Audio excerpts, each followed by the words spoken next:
Yesterday, a high-profile meeting of key allies of President Uhuru Kenyatta and Raila Odinga took place in Nairobi. And because in politics nothing happens out of mere coincidence, everything is normally well planned, well scripted, and executed to achieve specific political objectives, I want us to go into that meeting and dissect the objective, why it was held in the first place. But before we do that, if you're watching this channel for the first time, I want you to just take a second or two and click the subscribe button, because what you do on this channel is that we analyze politics in a way you can't find any other place. And to the subscribers, I want to continue thank you guys for your continued support. And by the way, I realized that most of you actually watched that Muhisa Kitui video based on your comments. Ni sawa tu lakini. Now let us get back to business. Yesterday, key allies of Raila Odinga and President Uhuru Kenyatta held a meeting in Nairobi. That meeting was attended by David Murathe. Who is David Murathe? A key ally of President Uhuru Kenyatta. So the presence of David Murathe in that meeting signified the presence of President Uhuru Kenyatta or his approval. The second guy who attended that meeting was Junet Mohamed. Again, Junet Mohamed is a key ally of Raila Odinga. His presence at that meeting is actually the presence of Raila Odinga, or he attended through his approval. And by the way, after that meeting, I am sure David Murathe went and met with Uhuru Kenyatta and briefed him. Junet Mohamed left and went straight and briefed Raila Odinga. The third person who was at this meeting is Raphael Tuju. Who is Raphael Tuju? Raphael Tuju is the Jubilee Secretary General. So the presence of Raphael Tuju in this meeting signified the presence of Jubilee Party. He was representing Jubilee as a political party. So which means in this meeting, Jubilee as a political party was discussed. The fourth guy who was present at this meeting is Edwin Sifuna. Who is Edwin Sifuna? The Secretary General of ODM Party. His presence signified the presence of ODM. So ODM and Jubilee as political parties were discussed at this meeting. So when Jubilee Central Management Committee and the ODM Party Central Management Committee will be meeting, Sifuna will be briefing them about this meeting. And then there was a fifth guy there, Mohamed, the Igembe North Member of Parliament. I'm still unable to understand why he attended this meeting. Probably someone here can tell me or explain to me his presence. But this guy has been attending some of these meetings. I saw him in one of the meetings at Atuli's residence, and is the deputy majority whip at the National Assembly. I don't know, but I can only speculate that probably he was briefing this team about political developments in the larger Mount Kenya East. But what do you think were the objectives of this meeting? This meeting was convened by the president and Raila Odinga. David Murathe explained that, and Edwin Sifuna explained the same. So why do you think this meeting was convened? Before we get into that, normally timing is normally very important in politics. If you've been following President Uhuru Kenyatta of late, the president has engaged a new gear within the political circles. And it's been very strategic. The other day, he attacked his deputy by claiming that he has performed better in his second term in office. What the president was passing to Kenyans is that he has delivered together with Raila Odinga than he did with William Ruto. He also added that his first term was full of corruption. And it's also this week, early this week, when the president met with the company leaders and told them that if NASA could actually unite, then he's likely to support one of them for the presidency.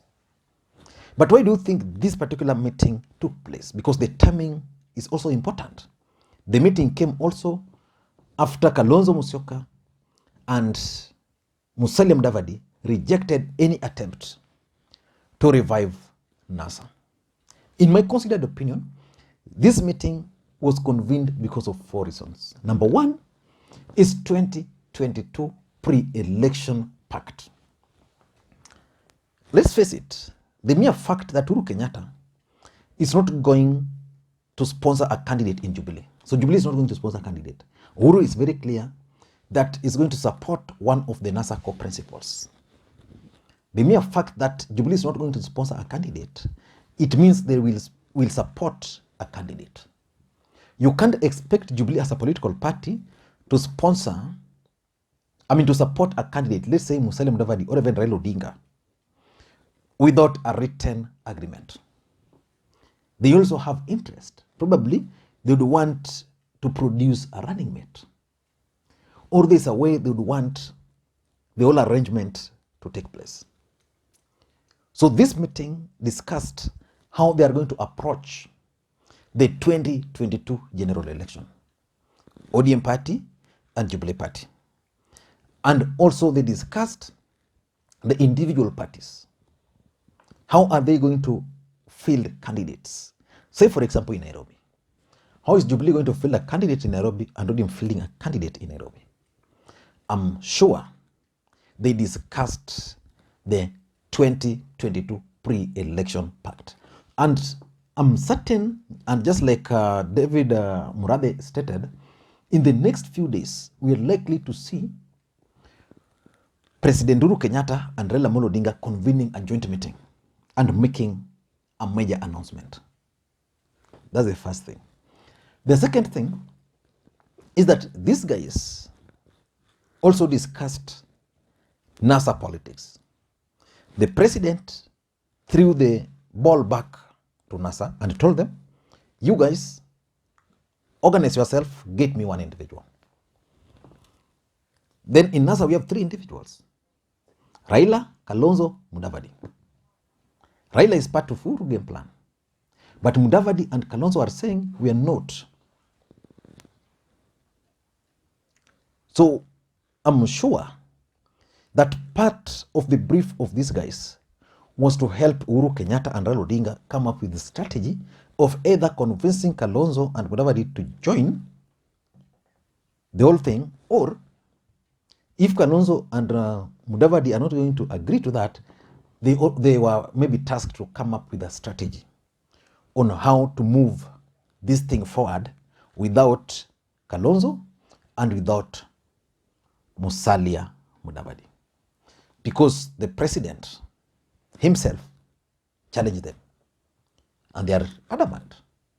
So I don't want to rule out the possibility of NASA as a coalition being discussed here. Specifically, the rejection by Kalonzo Musyoka and the rejection by Musalia Mudavadi. Number 3, these guys also discussed a new political formation. Are they going to merge their political parties, or are they going to work individually as parties? Jubilee Party is very unpopular. In fact, William Ruto's popularity is attributed to the failure by Jubilee government, and that Jubilee baggage, Uhuru Kenyatta is carrying it and Raila Odinga. So how are they going to deal? How are they going to deal with that? A new political formation, so that Kenyans are going to view Jubilee as part of their past.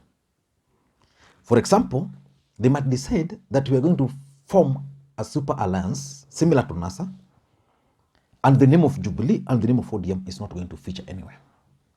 So if the name of Jubilee is not going to feature and the name of ODM is not going to feature, then it means this party can then be sold to the people of the larger Mount Kenya region. Of course, someone like Raila Odinga is comfortable as long as he's given the presidency, as long as his party will still be able to identify with the certain parts of the country. But I don't want to rule out a possibility of a political formation being crafted by this team. And lastly, is the Building Bridges Initiative process. President Uhuru Kenyatta this week spoke about the Building Bridges Initiative process. Raila Odinga also spoke about the Building Bridges Initiative process. The truth of the matter is that these two political parties, ODM and Jubilee, are the only ones which can push the Building Bridges Initiative process. I'm looking at it from this perspective that the president and Raila Odinga tasked their team to go and review the Building Bridges Initiative process, whether it is still viable for them to proceed with it and pursue it, or to forget about it. But I'm looking at a situation where they might decide that because of 2022 general election, it's not going to be possible. And then lastly, there is even this issue of extension of the term of the president. Can the term of President Uhuru Kenyatta be extended?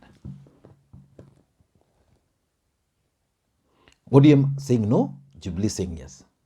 Jubilee is telling ODM, if you extend this thing, you guys, we are going to hand over the presidency. ODM is like, if you extend this thing, Raila Odinga's age is catching up.